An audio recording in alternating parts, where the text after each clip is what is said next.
Missile launch की live तस्वीरें आ गई हैं। ईरान ने इजराइल पर बैलिस्टिक मिसाइलें दाग दी हैं। आज सुबह ईरान ने इजराइल पर ये घातक मिसाइलें दागी हैं। लगातार हमले हो रहे हैं। ईरान ने इजराइल पर बैलिस्टिक मिसाइलें दागी हैं, उसके लाइव तस्वीरें हम आपको आपकी टीवी स्क्रीन पर दिखा रहे हैं। ये जो हमला हो रहा है और ये जो जंग चल रही है, ये दिन ब दिन विध्वंसक होती जा रही है और उसी की गवाही देती ये तस्वीर हम आपको दिखा रहे हैं। ये मिसाइल लॉन्च की तस्वीर है। ईरान ने ये इजराइल को टारगेट करके मिसाइल लॉन्च की थी, जो तस्वीर हम आपको दिखा रहे हैं। एक के बाद एक जैसे जैसे दिन बीतता जा रहा है, ये युद्ध और विध्वंसक होता जा रहा है। ये उसी की तस्वीरें हैं। तो ये तस्वीरें आपको दिखा रहे हैं। देखिए किस तरीके से मिसाइल लॉन्च की ये तस्वीरें हैं। ईरान के मिसाइल लॉन्च की लाइव तस्वीरें। हमने आपको ये भी बताया था कि ईरान कौन कौन सी मिसाइलों का इस्तेमाल कर रहा है इजराइल में तबाही मचाने के लिए। और ये देखिए किस तरीके से लॉन्च की गई है मिसाइल। ईरान ने इजराइल पर बैलिस्टिक मिसाइल दागी है और आज सुबह ईरान ने इजराइल पर ये घातक मिसाइलें दागी हैं। ईरान जो है वो लगातार मिसाइलों का इस्तेमाल कर रहा है, बैलिस्टिक मिसाइल्स का इस्तेमाल कर रहा है। काफी सारी फतेह मिसाइल, कद्र मिसाइल, ये सभी मिसाइलों का इस्तेमाल ईरान की तरफ से किया जा रहा है इजराइल पर। वहीं अगर इजराइल का अटैक देखें तो देखिए फाइटर जेट्स का इस्तेमाल इजराइल की तरफ से किया जा रहा है। लेकिन ये भीषण तस्वीरें आपके सामने हम दिखा रहे हैं। और इसी बीच आपको बता दें कि एक बड़ा गेस्ट पैनल भी हमारे साथ मौजूद है। डिफेंस एक्सपर्ट्स हमारे साथ हैं। Major general SP Sinha sir हमारे साथ हैं और major general VK Datta sir भी हमारे साथ हैं। एसपी सिन्हा सर, आपके पास आते हुए देखिए ये युद्ध और भी ज्यादा भीषण होता जा रहा है। नेतन्याहू जहां कसम खा चुके हैं कि खामनेई को मार के ही दम लेंगे, वहीं क्या आपको लगता है कि खामनेई को मारना इतना आसान है? देखिए, जो इज़राइल की जो इंटेलिजेंस एफिशिएंसी है, उसकी जो काबिलियत है, वो काबिल तारीफ़ है, बहुत ही प्रशंसनीय है और बहुत ही प्रोफेशनल तरीके से काम करते हैं। आपको याद होगा कि एक टॉप साइंटिस्ट को वो निकल रहा था बिल्डिंग से और दूर से मतलब एक गन से उन्होंने शूट किया और कई कार्स में थे, पिन पॉइंट के उसी कार में जिसमें वो साइंटिस्ट बैठ रहा था, टॉप साइंटिस्ट था न्यूक्लियर का, और उसको मार दिया। आप देखिए कि अभी जो अटैक हुआ है तो दाहिने वाला जिस बिल्डिंग में इंटेलिजेंस ऑफिसर्स थे, जो बॉसेस थे, उनको मारा गया। बाएं वाले फ्लैट में लाइट है और दाहिने वाला ध्वस्त है। आप मोसाद का जो इंटेलिजेंस है, ह्यूमन इंटेलिजेंस की बात कीजिए, मोसाद के एफिशिएंसी की बात कीजिए, आप इन्फॉर्मर्स की बात कीजिए, आप सैटेलाइट इंटेलिजेंस की बात कीजिए, आप जितने इलेक्ट्रॉनिक सर्वेलेंस सिस्टम है उसकी बात कीजिए। इजराइल सुपर पावर है इस फील्ड में और मेरा क्यों नहीं लगता है कि ईरान उसके सामने ठहर सकता है। ईरान नहीं ठहर सकता है।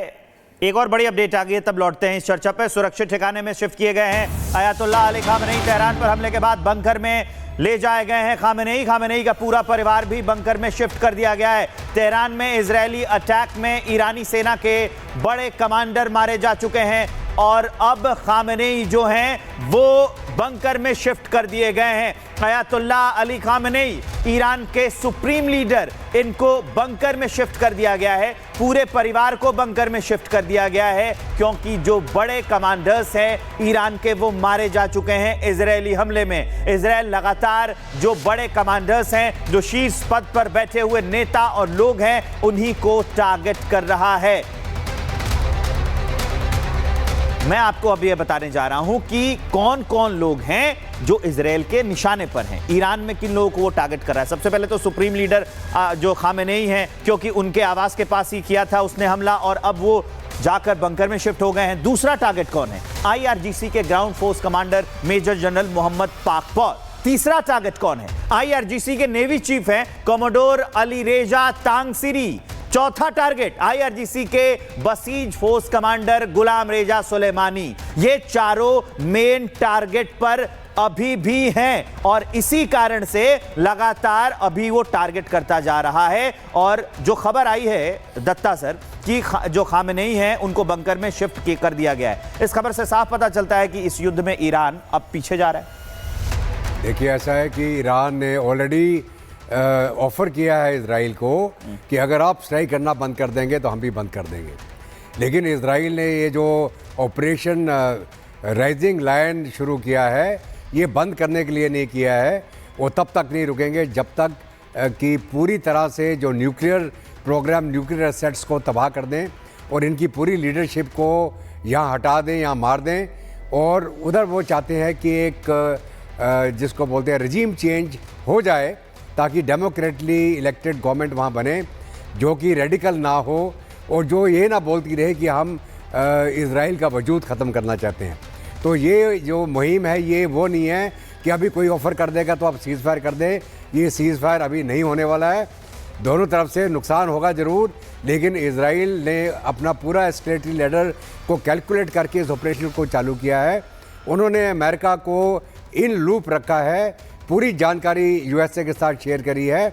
और नेतन्याहू का अगर आप एक इंटरव्यू दिया उन्होंने फॉक्स चैनल में, अगर आप वो सुने आज के दिन, तो आपको बिल्कुल क्लैरिटी आएगी कि उनका अल्टीमेट एम क्या है।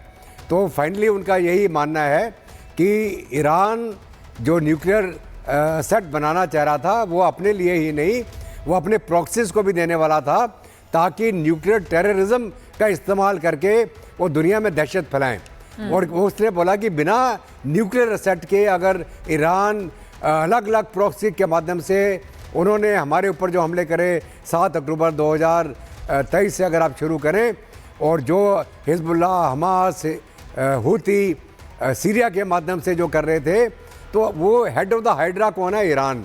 तो ईरान की अभी बारी आई है, क्योंकि उन्होंने हिजबुल्लाह, हमास और जो आपके हूती वगैरह उनको काफ़ी हद तक उन्होंने न्यूट्रलाइज किया है। और फाइनली जब तक वो उसका सिर नहीं काटेंगे, ये जो अटैक हो रहा है इजराइल के ऊपर वो बंद नहीं होगा।